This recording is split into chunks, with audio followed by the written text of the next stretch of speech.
se cilat janë ndjenjat e popullit për Edi Ramën. Urrejtja e pakufishme, zemrimi i pakufishëm. Me këto dy terma mund të përmblidhen ndjenjat e qytetarëve. Siç kemi deklaruar dhe më parë, kjo betejë është një betejë për liri ose vdekje, për jetë ose vdekje. Nën moton, ja të vdesim, ja të rrojmë për liri. Çdo qytetar i ndershëm i këtij vendi, çdo opozitar i këtij vendi, çdo socialist i ndershëm i këtij vendi, duhet ta ketë të qartë dhe e ka të qartë se me zhvillimet dhe zbulimet e fundit, faktimin, se unë për shembull Ergy Sagasin, jo vetëm në Tesall, por dhe në aulat më prestigjioze të Europës, në Këshillin e Europës, në Parlamentin Evropian, në EPP, në Partinë Popullore Europiane dhe kudo. Rezolutat tona e kemi damkosur si koordinatorin e Edi Ramës për veprat më të zeza, dhe tani po faktohen. Pra, çdo shqiptar duhet ta ketë të qartë se kemi të bëjmë me një përballje për jetë e vdekje të demokracisë shqiptare. Në që kuptim, Edi Rama nuk do të t'i heqë imunitetin Belinda Ballukut, Lubi Ballukut, sepse është vetë prapa të gjitha akteve që ka kryer Lubia. Edi Rama po blen kohë. Pse po blen kohë? Për vepra zeza. Është i gatshëm dhe aftë të ndryshojë çdo ligj dhe çdo rregullore, në mënyrë që të nxjerrë gjithçka jashtë përgjegjësisë ligjore. Dhe kjo do shënonte vdekjen e opozitës dhe të opozitarizmit. Kjo do shënonte asgjësimin politik të saj. Ndaj dhe kjo betejë është ja të vdesim, ja të rrojmë për liri. Dhe i garantoj shqiptarë se sa herë opozita është përmbajtur këtij hymni solem, që ka frymëzuar shqiptarët në gjitha kohrat, ajo ka fituar.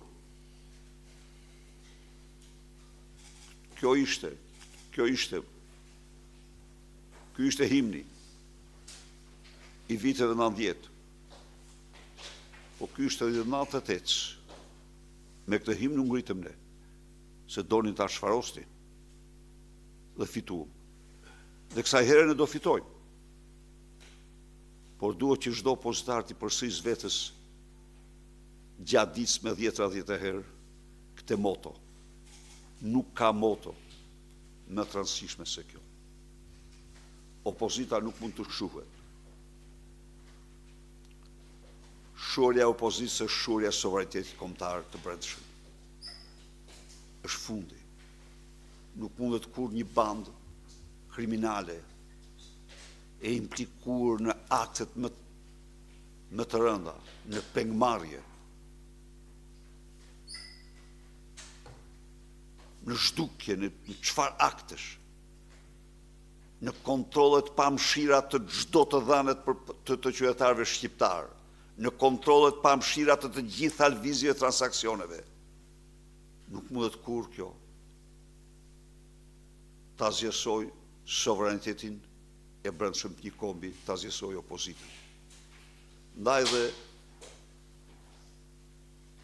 betejë jonë vazhdonë deri në fitore, dhe ne do e fitojmë këtë betejë. Edi Rama mendon të përdorë mandatet si bajoneta krimi për të mbrojtë vetë e ti. Gabohet rënd. Gabohet shumë rënd.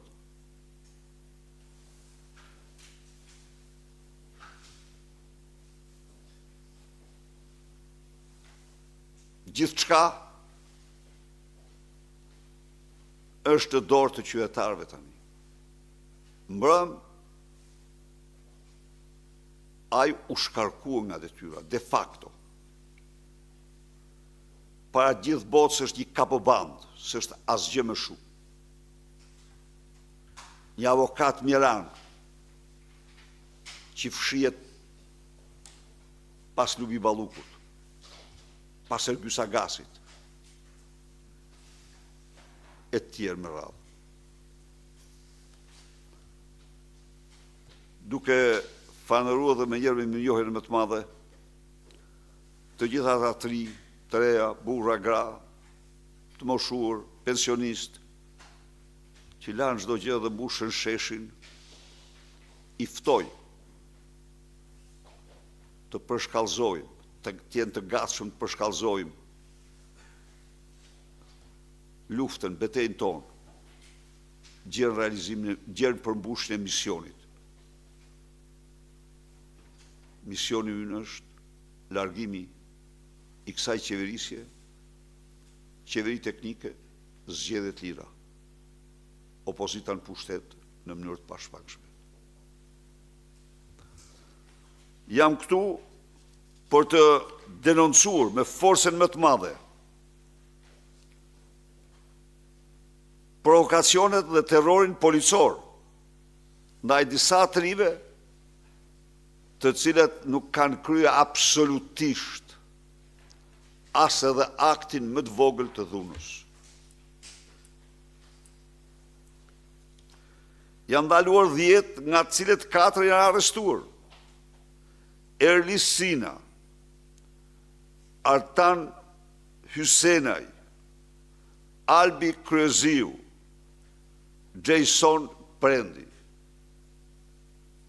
Këta 2 prej tyre janë kosovar. Turist të ardhur dhe janë arrestuar nga policia sapo kanë marrë vesh se janë kosovar për të mundur me akuzue edhe qytetarët e Kosovës për pjesëmarrje në protesta. E vërteta është që këta 2 kanë ardhur si turistë. Kanë qenë këtu pas protestës. Në mos gabohem, po, pas protestës. Kanë bërë foto. Njëri më tha se jam djali një veteran ose një luftari të UÇK-s. Dhe unë e përqafova, ba një foto me te. Tani këte e kanë arrestuar.